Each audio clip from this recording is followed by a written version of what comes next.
Hey there, growth seekers. Welcome back to another inspiring episode of the Growing Forward podcast, where we talk all about personal growth, fulfillment, and unlocking your true potential. I'm your host, Jonathan. And I'm Janelle. We're so excited to have you with us today. This podcast is all about helping you take those small but meaningful steps toward becoming the best version of yourself. If this episode resonates with you, don't forget to hit that subscribe button and give us a thumbs up if you're watching on YouTube. Okay, Jonathan, let's kick things off. Today we're going deep with two blog posts from Becoming Minimalist, Decluttering is Great, and How I Found True Happiness. Right. Plus, we've got a great summary of the minimalists. Live a meaningful life. Should be interesting to compare and contrast. Totally. But, we're not just talking about tidying up here. Yeah, this goes deeper. This is about a total shift in how we think about stuff. Love that. So both of these blog posts start by talking about, the instant perks of decluttering. Oh, and actually being able to find your keys. Yes. And you know how much time we waste looking for things. It takes things a step further. It starts asking some tough questions. It does. But why do we end up with a garage we can barely even walk into? Right. Or those closets you're afraid to open because an avalanche might fall on you. And it makes you think, are we just dealing with the surface stuff here? We are. It's like putting a Band-Aid on a much bigger problem. I remember when I tried to clean out my memory box. Well, everyone has one of those. And it turned out to be less about memories and more about keeping every single concert ticket stub I've ever had. Had you ever held on to stuff for reasons you can't even explain? Oh yeah, definitely. And the minimalists really nail it here. They argue that our whole culture is set up to make us think happiness comes from owning more stuff. It's true. Think about all the ads we see every single day. Buy this, and you'll be happier, more successful, more attractive. It's everywhere. And it's so easy to get sucked into that message, especially when you see everyone around you buying into it too. You're right. So if it's not about the stuff, then what's minimalism really about? That's the key question. The minimalists talk about 5 core values: health, relationships, passion, growth, and contribution. How do those fit into all of this? Well, those values, they become the guiding principles in your life. Okay, so it's like a compass for your choices. Exactly. Minimalism helps you create the space, physically and mentally, to actually focus on those things that truly matter. So it's not about having nothing. It's about being super intentional about what you bring into your life. Exactly. It's about quality over quantity. This reminds me of Winnie and How I Found True Happiness. She wasn't really sure about minimalism at first, but ended up having this incredible experience. Her story's amazing, and it's interesting how she didn't just declutter her home, she actually decluttered her mindset. Whoa, so it was a deep internal shift. Totally. It changed how she thought about stuff. So what was that aha moment for her? Was it a certain item she let go of or some big realization? Well, she talks about this one time when she went to the mall. Well, the ultimate test. And she didn't feel any urge to buy anything. It was like she broke free from that need to shop constantly. She could just enjoy being there without feeling pressured to buy more stuff. Wow, that's pretty powerful. Something she was decluttering her mind at the same time. So we've talked about being intentional and aligning your life with your value, but what does that look like in the real world? How do you actually live that out? Great question. And both blog posts talk about financial freedom. Oh, yeah. And decluttering is great. They even mention living paycheck to paycheck. Even though they had a house full of stuff. Yep. Which makes you wonder, where's all their money going? Minimalism helps you break free from that cycle. It makes sense. I used to fall for those limited time offer traps. But then I realized most of those things just ended up gathering dust somewhere. They do. I was spending money I didn't even have on stuff I didn't even need. And it wasn't making you happier? Not at all. That's the thing, right? By choosing to buy less, you free up time, money, energy. Right. You can use those resources for things that actually matter. And when he talks about prioritizing experiences, enjoying nature, trying new foods, things that enrich your life without cluttering up your home. I love that. Me too. It's about making memories instead of accumulating things. Totally. But all of this sounds so idealistic, How does it actually work in real life? Well, that's where the practical side of minimalism comes in. Okay. There are tons of methods and techniques to help you declare your home, simplify your finances, even minimize your digital footprint. So it's not just some abstract philosophy. Definitely not. It's a lifestyle with real tools and strategies you can use. But how do you even begin to tackle something like this? Especially if you're used to thinking more is better. It can feel overwhelming. It can. That's where Winnie's experience is so helpful. Yeah, how does she do it? Well, she didn't transform overnight. Okay, good to know. She decluttered gradually, a little bit each week. Oh, it's much more manageable. It is. It's about progress, not perfection. I like that. And did she ever have those moments like, what if I need this later? That's always my struggle. Oh, absolutely. But, she realized that she almost never actually needed the things she got rid of. Hmm, that makes you think. It does. It's about letting go of that fear of scarcity and embracing the abundance we already have in our lives. Wow. You know what? I think we need to go deeper on that. What are some specific ways people can get over that hurdle? Did the blog posts or even the minimalists have any tips? There are so many great techniques. Like one popular one is the 4-box method. Yeah. You get 4 boxes labeled in keep, donate, trash, and maybe. Oh, I like where this is going. Then you go through everything and sort of into those categories. And the maybe box is for the stuff you're just not sure about. Exactly. It lets you put those things aside and revisit them later. Oh, that's smart. My what if stuff would definitely end up in the maybe box. What about the minimalists? Do they have any interesting methods? They do. They're big fans of what they call a packing party. You pack up all your belongings like you're moving, and over the next few weeks, you only unpack what you actually use. Oh, interesting. Anything that stays packed, you donate it or get rid of it.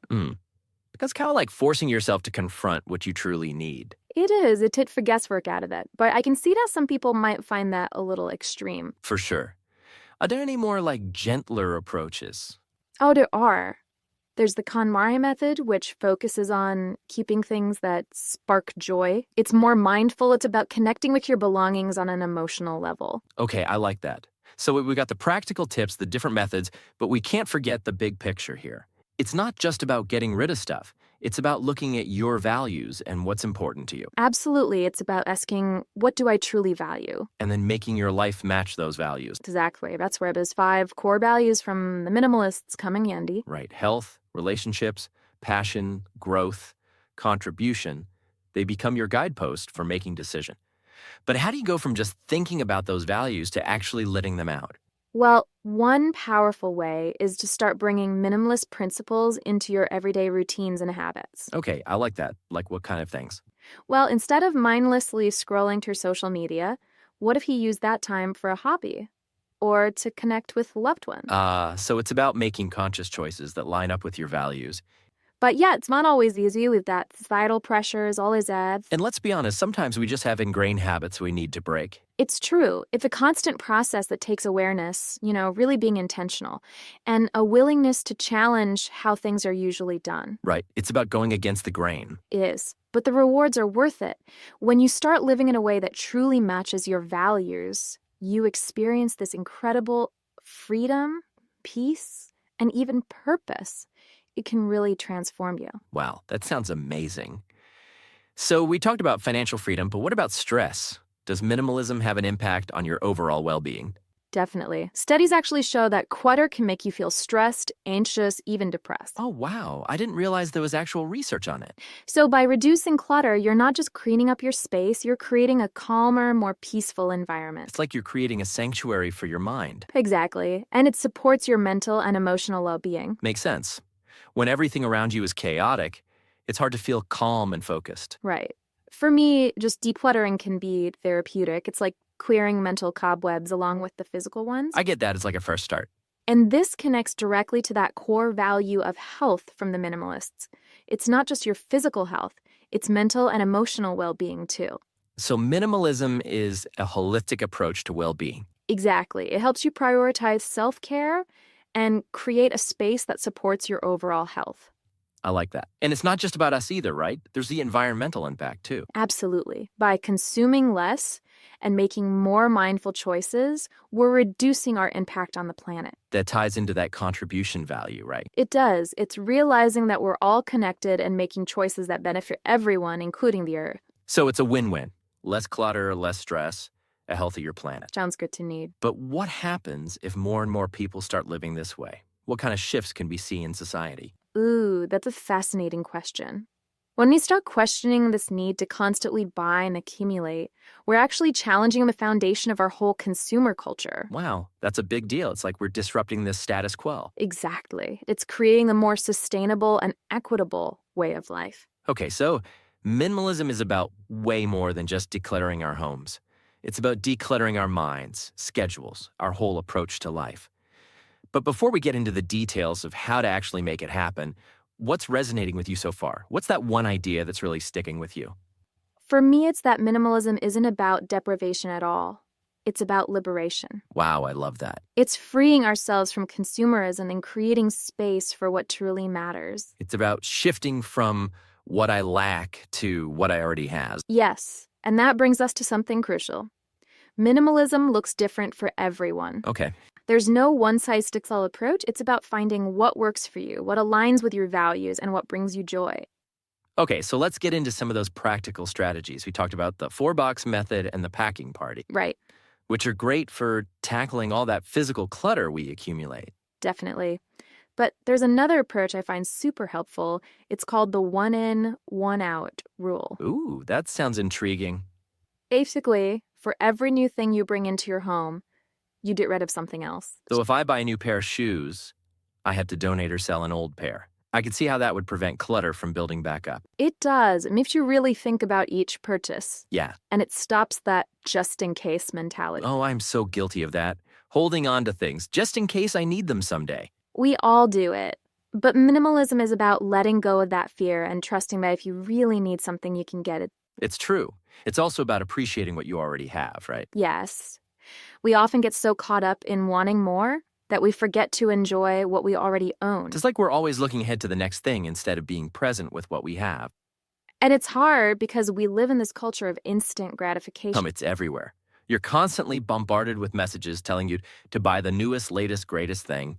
And it just leads to this cycle of always wanting more, never being satisfied. Minimalism helps us break free from that, right? It helps us find contentment in the present moment. Exactly. It's about appreciating the now. But yeah, I mean, sometimes those sales and shiny new gadgets are hard to revert. So, any tips for overcoming those urges? One strategy I recommend is having a waiting period before buying anything that's not absolutely necessary. Oh, like a cool down period for your shopping impulses. Exactly. If you see something you want, give yourself some time, like a day, a week, even a month. Wow, a month. Well, that depends on the purchase, but the point is to really consider if you need it, if it fits with your values, and if it will truly add value to your life. I like that.